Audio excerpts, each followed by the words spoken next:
Hi hello welcome again and welcome back to being Suchi.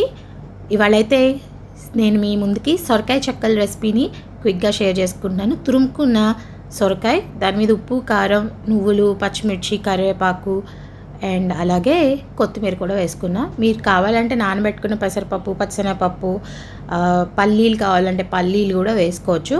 మా ఇంట్లో అలా అడ్డం ఏమొచ్చినా తినరు. పచ్చిమిరపకాయ సైజు కూడా అందుకే నేను పెద్ద పెద్దగా చేసా, సో దట్ మా పాప తీసేసి పక్కన పెట్టేయడానికి.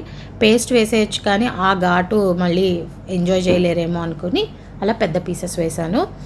ఇక్కడైతే చక్కగా ఉప్పు వేసేసి మొత్తం ఆ మిక్స్చర్ అంతా కలుపుకున్నప్పుడు వాటర్ అనేది రిలీజ్ చేసేస్తూ ఉంటుంది.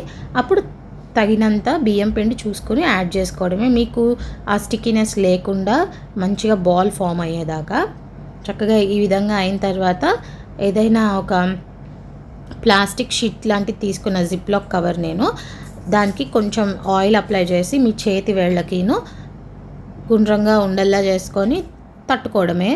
బాల్ లాగా, అప్పచ్చిలాగా, whatever you call it.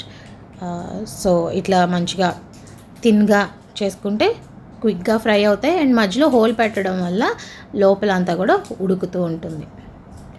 అంతే, క్విక్గా ఈవినింగ్ స్నాక్ కింద చేసుకోవచ్చు. లేదా మీరు ఏదైనా పులుసు, సాంబార్ అలా చేసుకున్నప్పుడు గెస్ట్లు వస్తే అప్పడాలు, వడియాలే కాకుండా ఇట్లాంటివి నంచుకోవడానికి కూడా వాళ్ళకి వేయచ్చు సైడ్లో మీరు. సో దీంట్లో ఆనపకాయ ఉంటుంది, బియ్యం పిండి, మనకు కావాల్సిన వెజిటబుల్ ఫైబర్ ఫామ్లో వెళ్తుంది అండ్ కిడ్స్ కూడా తిన్న ఫీలింగ్ మనకు వచ్చేస్తుంది వెజిటబుల్స్ని. Thank you.